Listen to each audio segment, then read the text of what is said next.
நீ நாளைக்கு கிளம்பி சென்னைக்கு வந்துடுறா. சரி.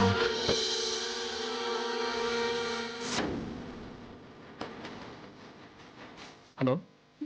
என்னடா எதுவுமே பேச மாட்டேங்கிற? ஒன்றும் இல்லைம்மா, ஒரு சத்தம் கேட்டது அதான். வரேன்னு ஒரு வார்த்தை சொல்லுடா. இத பாரு, அப்பா கோவப்பட்டாலும் நான் அவரை சமாளிச்சுக்கிறேன். சரிம்மா, நான் நாளைக்கே சென்னை வரேன். கண்டிப்பா வந்துருவல்ல? வந்துருவேம்மா. சரிம்மா, வச்சிடுறேன்.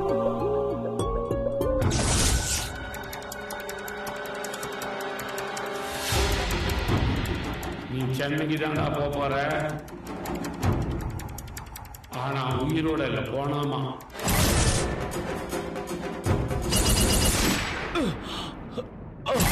ஜீவா, ஜீவா, ஜீவா, ஜீவா, ஐயோ, சுட்டுட்டாங்க.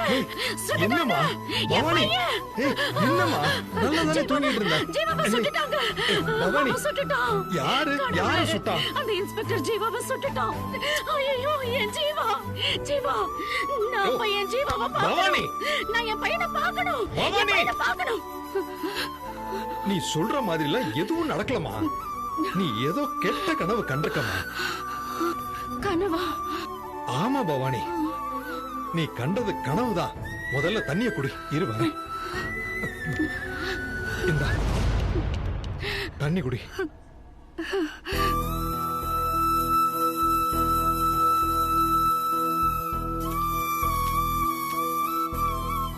ஜீவாவை நம்ம நாட்டாயம் பொறுப்புல விட்டுருக்கோம். அவன் நமக்கு துரோகம் பண்ணவன் தான். ஆனா ஒரு வேலையை கொடுத்துட்டா அவன் சின்சியரா செய்வான் பவானி. நாட்டாயம் பாதுகாப்புல நம்ம ஜீவா சேஃபா தான் இருப்பான் பவானி. நம்ம புள்ளைய நினைச்சு நீ ஒண்ணு கவலைப்படாதம்மா. எப்படிங்க பயப்படாம இருக்கிறது? அந்த படுபாவி குருமூர்த்தியும் இப்ப ஏற்காட்டுல தானங்க சுத்திக்கிட்டு இருக்கான். ஏற்காடு சென்னை மாதிரி பெரிய ஊரெல்லாம் இல்ல. அவன் என் புள்ளைய ரொம்ப ஈஸியா கண்டுபிடிச்சிருவான். என் கனவுல வந்த மாதிரி நிஜத்திலே நடந்துருமோன்னு பயமா இருக்குங்க. பவானி, நீ தேவையில்லாம ஒண்ணு மனசை போட்டு குழப்பிக்காத. நான் துரைசாமி சார் கிட்ட பேசிட்டேன். குருமூர்த்தியால நம்ம ஜீவாவுக்கு எந்த ஒரு ஆபத்தும் வராதுன்னு அவரே சொல்லிட்டாருமா. அவர்தான் டிரான்ஸ்பர் ஆகி வேற ஊருக்கு போயிட்டாருன்னு சொன்னீங்களே, அவரால என்ன செய்ய முடியும்? டிரான்ஸ்பர்ல தானே போயிருக்காரு. அவர் என்ன வேலையை விட்டா போயிட்டாரு? அவருக்கு எல்லா ஸ்டேஷன்லயும் தெரிஞ்சவங்க இருக்காங்கம்மா. அதுவும் இல்லாம கமிஷனர் கிட்ட அவர் ஜீவா விஷயமா பேசியிருக்காரு. புது ஏசியும் அவங்கிட்ட பேசியிருக்காருமா. அவன் சொந்த ஊருக்கு போயிருக்கான். நாளைக்கு அவன் சென்னையில டியூட்டில ஜாயின் பண்ணணும். நீ ஜீவாவை நினைச்சு கவலைப்படாம நீ நிம்மதியா தூங்குமா. இப்படி ஒரு கனவு வந்ததுக்கு அப்புறம் எப்படிங்க நிம்மதியா தூங்க முடியும்? போலீஸ் குருமூர்த்தியை கண்டுபிடிக்கிறதுக்குள்ள ஏதாவது தப்பு நடந்துட்டா என்ன பண்றது? ஐயோ, நினைச்சால எனக்கு பகீர்னு இருக்குங்க. எங்க ஜீவா இனிமே அங்க இருக்க வேண்டாம். அவனை நாளைக்கு கிளம்பி இங்க வர சொல்லிடுங்க. என் பிள்ளை என் கண்ணு முன்னாடி இருந்தாதாங்க எனக்கு நிம்மதியா இருக்கும். இல்ல பவானி, ஜீவா இங்க வர்றதா ஆபத்து. இன்னும் கொஞ்ச நாள் அவன் அங்கேயே இருக்கட்டும். இங்க பாரு, ஓ அவசரத்துக்காக அவன் இங்க வந்தான்னு வச்சுக்க, அவன் லைஃப் ரிஸ்க் ஆயிடும். இல்லங்க, இது ஒண்ணும் அவசரம் இல்ல, பாசம். ஒரு அம்மாவோட பரிதவிப்பு. பணம் பணம்னு ஓடுற உங்களுக்கு இதெல்லாம் எங்க புரிய போகுது? ஒன்ன மாதிரி நான் வார்த்தையால எக்ஸ்பிரஸ் பண்ணலங்கிறதால எனக்கு அன்பு இல்லைன்னு அர்த்தம் இல்ல பவானி. அவன் மேல இருக்கிற அக்கறையாலதான் நான் இவ்வளவு ஏற்பாடு செஞ்சிருக்கேன். இதையும் மீறி நீ பயந்தா நான் என்னதான் பண்ண முடியும் சொல்லு பவானி. சரி, நீங்க எதுவும் பண்ண வேண்டாம். ஜீவாவுக்கு ஒரு போனை போட்டு கொடுங்க. அவன் குரலை கேட்டு அவன் நல்லா இருக்கான்னு தெரிஞ்சாதான் என் மனசு ஆறும். பவானி, இப்ப மணி என்ன தெரியுமா? 2 மணி. போன் பண்ற நேரமா இது? உன்னோட பயத்தினால ஜீவா தூக்கத்தை டிஸ்டர்ப் பண்ணிடாதமா. இங்க பாரு, நீ கண்ட கனவுதான் உன்னை ரொம்ப தொந்தரவு பண்ணது. ஜீவாவை பத்தின பயத்திலே படுத்திருப்ப. அதான் அந்த மாதிரி கனவு வந்திருக்கு. தயவு செஞ்சு அத மறந்துட்டு நிம்மதியா தூங்குறதுக்கு வழிய பாரு. காலையில நம்ம ஜீவாட்ட பேசிக்கலாம். வேணாங்க, போன்ல பேசினா கூட எனக்கு திருப்தியா இருக்காது. எனக்கு என் புள்ளைய இப்பவே நேர்ல பார்க்கணும் போல இருக்கு. நம்ம நாளைக்கு ஏற்காடு போலாங்க. பவானி, இது தேவையில்லாத வேலை. இன்னும் ஒரு வாரத்திலயோ 10 நாள்லயோ அவனே நம்ம வீட்டுக்கு வந்துட போறான். அது வரைக்கும் என்னால காத்துட்டு இருக்க முடியாதுங்க. நாளைக்கே நம்ம ஏற்காடுக்கு போறோம். உங்களுக்கு பிசினஸ் தான் முக்கியம், உங்களால வர முடியாதுன்னா நீங்க இங்கேயே இருங்க. என்ன மட்டுமாவது அனுப்பி வைங்க, நான் போய் பார்த்துட்டு வரேன். ஐயோ பவானி, தயவு செஞ்சு புரிஞ்சுக்கோங்க. என் புள்ளைய எங்க எழுந்துருவனுங்கிற பயம்தான் எனக்கு. அவனை பிரிஞ்சிருக்கிற வேதனையெல்லாம் சேர்ந்து என்ன என்னென்னவோ பண்ணுதுங்க. என்னால நார்மலா இருக்க முடியலங்க. ஜீவா ஊருக்கு போய் 2-3 வாரம் ஆச்சு. இவ்வளவு நாள் வராத கனவு எனக்கு இப்பயே வரணும். இது ஏதோ தப்பான அறிகுறி மாதிரி எனக்கு தோணுதுங்க. நான் அவனை பாக்குற வரைக்கும் என்னால சமாதானம் ஆகவே முடியாதுங்க. பிளீஸ் என்னை என் பிள்ளைகிட்ட கூட்டிட்டு போங்க. தயவு செஞ்சு என்னை என் பிள்ளைகிட்ட கூட்டிட்டு போங்க. சரி பவானி, நாளைக்கு கண்டிப்பா போகலாம். இப்ப நிம்மதியா படு பவானி. நிஜமாதான் சொல்றீங்களா? மீட்டிங் கீட்டிங்னு சொல்லி ஏமாத்திர மாட்டீங்களே? இல்ல பவானி, புள்ளைய பார்க்கணுங்கிற ஆசை எனக்கு மட்டும் இருக்காதா? நாளைக்கு நாம கண்டிப்பா ஏற்காடு போறோம். சரியா? இப்போ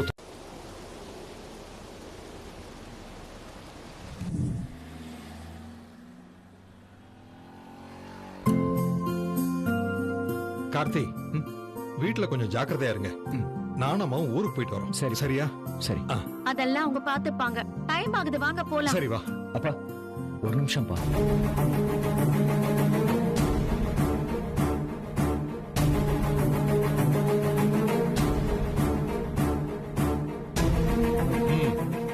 உங்ககிட்ட ஒரு விஷயம் பேசணும்ப்பா. சொல்லு. காயத்ரியையும் உங்க கூட ஏற்காடுக்கு கூட்டிட்டு போங்கப்பா.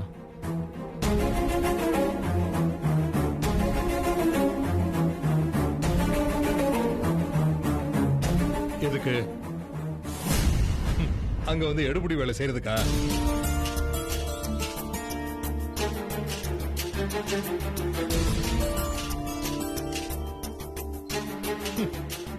அதுக்கு தான் ஊர்லயே ஆள் இருக்கேன். இல்லப்பா, அவ சொந்த ஊருக்கு தானே போறீங்க. அவளும் இருந்தா கொஞ்சம் உதவியா தானே இருக்கும். நீ இவளை கல்யாணம் பண்ணிக்கிட்டு வீட்டுக்கு வந்த அன்னைக்கு நான் என்ன சொன்னேன்னு மறந்துட்டியா கார்த்தி?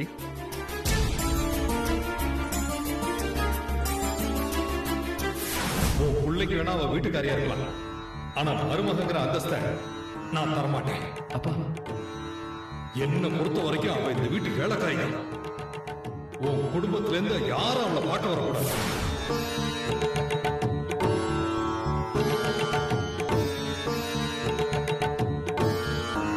நான் எதையும் மறக்கலப்பா. அந்த வார்த்தைக்கு கட்டுப்பட்டு தான் இவ்வளவு நாள் காயத்ரி பெத்தவங்களை கூட போய் பார்க்காம இங்கே இருக்கா.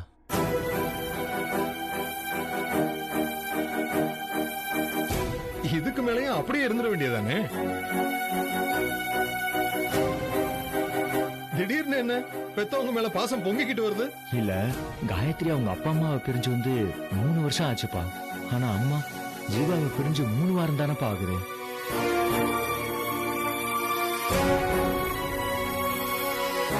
அதுக்குள்ளேயே அம்மா அவனை பார்க்கணும் துடிக்கிறப்போ காயத்ரியும் பெத்தவங்களை பார்க்கணும் துடிக்க மாட்டாளாப்பா.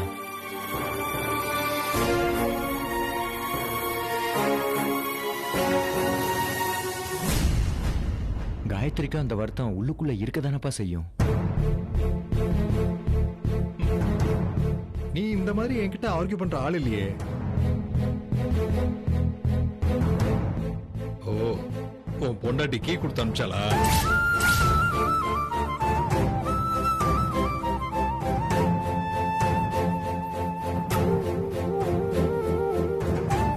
அவ சொல்லி கொடுத்தத வச்சு என்னையவே கார்னர் பண்ண பாக்குறியா?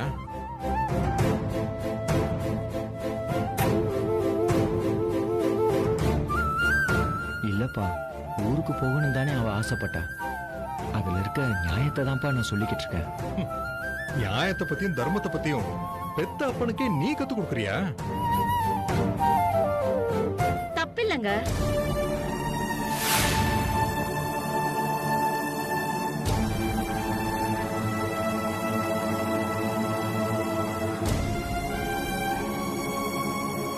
ஆண்டவனுக்கே புள்ள பாடம் சொல்லி கொடுக்கறப்போ அப்பாவுக்கு புள்ள அறிவுரை சொல்லி கொடுக்கறதுல என்னங்க தப்பு இருக்கு?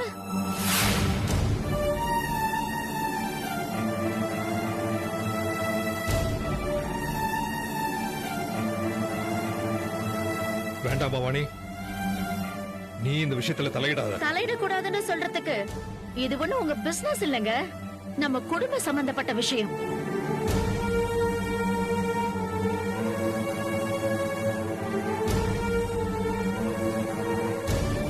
அன்னைக்கு ஏதோ ஒரு கோவத்துல உனக்கும் உன் குடும்பத்துக்கும் ஒட்டும் இல்ல உறவும் இல்லன்னு சொன்னீங்க. அந்த வார்த்தையை நம்ம மருமக என்னைக்காவது மீறி இருப்பாளா?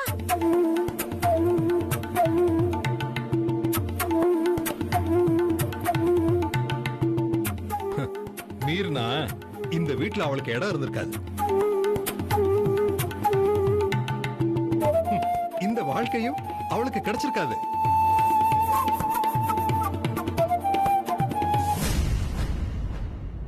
அதனாலதான் பெத்தவங்களே வேண்டான்னு இவளும் இங்கே அடங்கி கிடக்குறா. அது அப்படி இல்லங்க, காலம் எல்லா காயத்தையும் சரி பண்ணிடும்னு அவன் நினைச்சிருந்திருக்கலாம். கொஞ்ச நாள்லயே நீங்க மனசு மாறிடுவீங்கன்னு நம்பிட்டு இருந்திருக்கலாம். எல்லாத்தையும் மறந்துட்டு காயத்ரியோட குடும்பத்தை நீங்க ஏத்துக்க பாருங்க. ஏத்துக்கிறதா? அதுக்கு சான்ஸே இல்ல.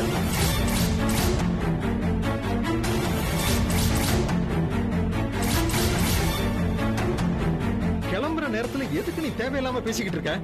நீ என்ன சொன்னாலும் நான் என் முடிவை மாத்திக்கிறதா இல்ல. ஏங்க ஏன் இவ்வளவு பிடிவாதமா இருக்கீங்க? தப்பு செய்யறது மனுஷங்க குணம், அத மன்னிக்கிறது தெய்வ குணம். நான் தெய்வம் இல்ல, சாதாரண மனுஷன்தான். சரி, சாதாரண மனுஷனே வச்சுப்போம். அப்புறம் ஏன் இன்னொரு மனுஷனோட வேதனை உங்களுக்கு புரிய மாட்டேங்குது?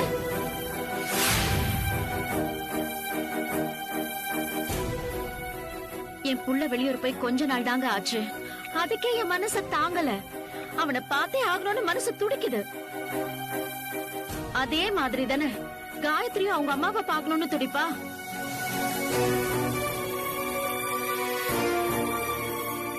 என் வேதனையை புரிஞ்சுக்க முடிஞ்ச உங்களால காயத்ரியோட வேதனையை ஏங்க புரிஞ்சுக்க முடியல? பவானி, இந்த சூழ்நிலை வேற, அந்த சூழ்நிலை வேற. எந்த சூழ்நிலையா இருந்தாலும் அனுபவிக்கிற வலி ஒண்ணுதாங்க.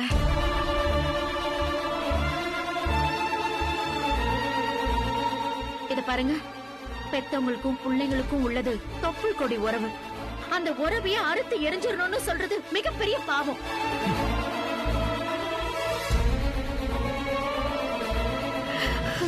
அந்த பாவம் தானோ என்னமோ இப்ப என் பிள்ளைய இப்படி துரத்தி துரத்தி அடிக்குதுன்னு எனக்கு ரொம்ப பயமா இருக்குங்க. பவானி, கண்டதை முடிச்சு போட்டு என்ன நீ கோபம் பாக்குற? இல்லங்க, நிஜத்தை தாங்க சொல்றேன். பெத்தவங்க செய்யற பாவம் பிள்ளைங்க மேலதான் விடியும்னு சொல்லுவாங்க. அதுதான் இப்ப நம்ம குடும்பத்துல நடந்துகிட்டு இருக்கு.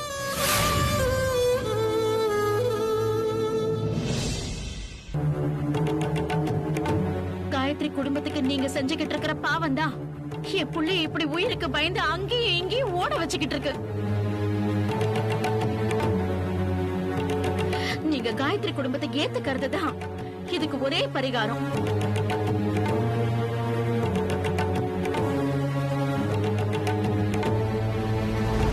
நீங்க அவ குடும்பத்தை ஏத்துக்க கூட வேண்டாம்.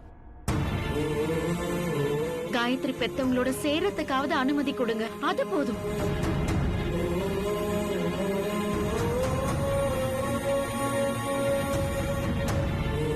நீங்க அந்த பரிகாரத்தை செஞ்சாதான் நம்ம புள்ள இந்த கண்டத்துல இருந்து தப்பிக்க முடியுங்க.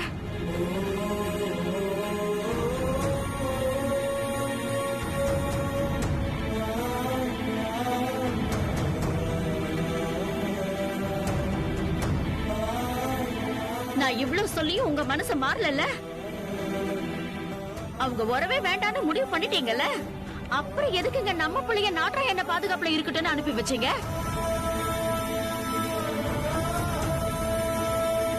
உங்களுக்கு தான் ஃப்ரெண்ட்ஸ் வேண்டப்பட்டவங்கன்னு நிறைய பேர் இருக்காங்கல்ல, அவங்களை எல்லாம் விட்டுட்டு நாட்டா என்ன கிட்ட அனுப்பணும்னு அவசியம் என்ன வந்துச்சு?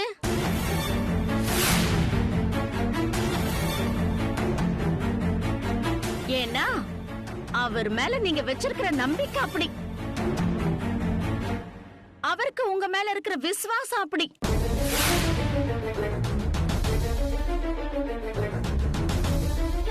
அதனாலதான் பொண்ணோட உறவு இல்லேன்னு ஆனதுக்கு அப்புறம் கூட நம்ம புள்ளைய அவர் கண்ணுக்குள்ள வச்சு பாத்துக்கிட்டு இருக்காரு. நீங்க ஜீவாவை பாத்துக்கோன்னு கேட்ட போது என்னால முடியாதுன்னு சொல்றதுக்கு எவ்வளவு நேரம் ஆயிருக்கும்? பொண்ணு வாழ்க்கைக்கு பயந்துதான் இதை செய்யறாருன்னு நீங்க நினைப்பீங்க.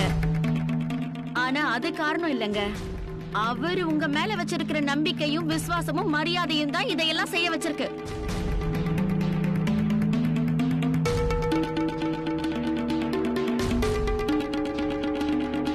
அந்த நன்றி கடனுக்காவது நாம காயத்ரி அவ குடும்பத்தோட சேர்த்து வைக்கணுங்க.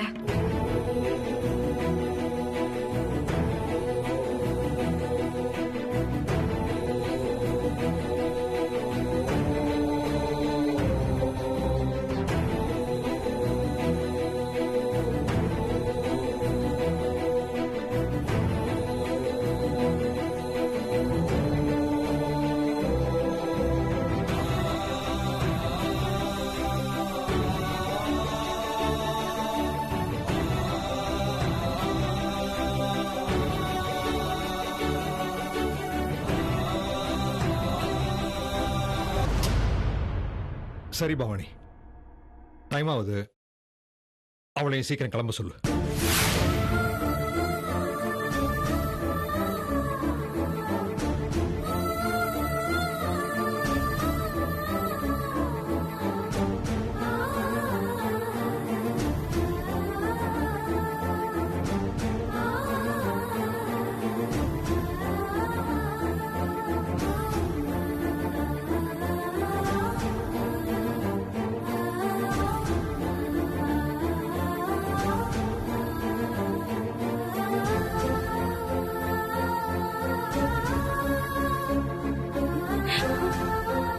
இப்படி பேசி பேசியே மாமாவோட கல் மனச கரிய வச்சிட்டீங்க.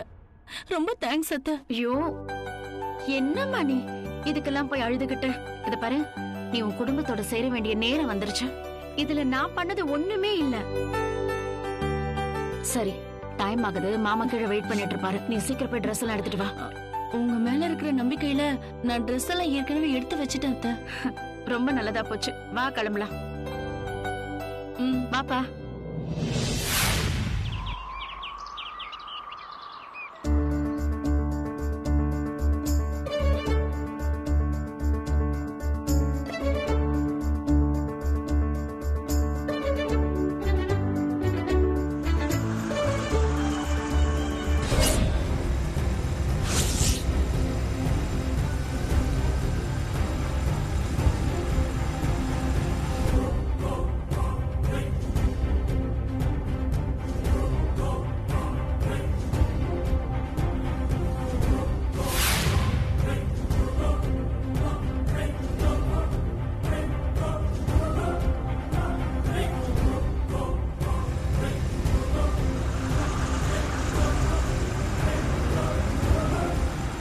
பெரியவரே, என்னங்க கொஞ்சம் இப்படி வாங்க.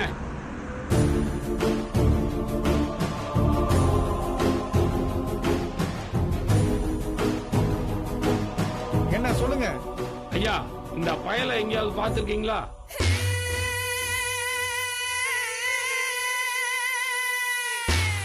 நாட்டராய முதலாளியோட சொந்தக்கார பையனாச்சே. நாட்டராய முதலாளியா? அது யாரு? அவர் தான் எஸ்டேட் சூப்பர்வைசரு. அவரை போய் தெரியாதுங்கிறீங்க? ஆமா, நீங்க ஊருக்கு புதுசா? ஆமாங்கய்யா. அந்த நாட்டராய முதலாளின்னு சொன்னீங்களா, அவர் வீடு எங்க இருக்குன்னு சொல்றீங்களா? முதலாளி வீடு தானே?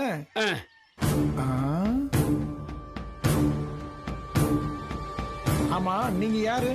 எதுக்காக முதலாளி வீட்டை பத்தி விசாரிக்கிறீங்க? அது ஒண்ணும் இல்லைங்க, இந்த பையன் நமக்கு ரொம்ப வேண்டப்பட்ட பையன். அவனை நான் முன்னாடி பார்த்தேன். நான் கத்தி கூப்பிடறதுக்குள்ள அவன் காதல கேட்காம போயிட்டான். நானும் விரட்டிக்கிட்டே போனேன், எங்கேயோ மிஸ் ஆயிட்டான். ஓஹோ, உங்க மூலியமா அவன் இப்ப எங்க இருக்கான்னு நான் தெரிஞ்சுக்கிட்டேன். அந்த நாட்டராய முதலாளின்னு சொன்னீங்களே, அவர் வீட்டை சொன்னீங்கன்னா நான் போய் அவனை பார்த்துருவேன். அதுக்கு தான். நீங்க இப்படியே ரோட்லயே போனீங்கன்னா ஒரு 7-8 கிலோமீட்டர் சுத்தி போற மாதிரி இருக்கும். ஒண்ணு பண்ணுங்க, ஆ, இங்க இருந்து நேரா போங்க. ஒரு வேப்ப மரம் வரும், அந்த வேப்ப மரத்தோட வண்டியை நிறுத்தி பாருங்க. அப்படியே நீங்க வயல்ல இறங்கி நடந்து போனீங்கன்னா வெள்ளை கலர்ல ஒரு பங்களா தெரியும். அதான் முதலாளியோட வீடு. அங்க இருந்து நேரா வரப்ப புடிச்சிட்டு போனீங்கன்னா அவர் வீட்டுக்கு போய் சேர்ந்துடலாம். சரி சரி, ரொம்ப சந்தோஷங்க. சரிங்க. ஜீவா, உன் கதையை முடிக்க தாண்டா வரேன்.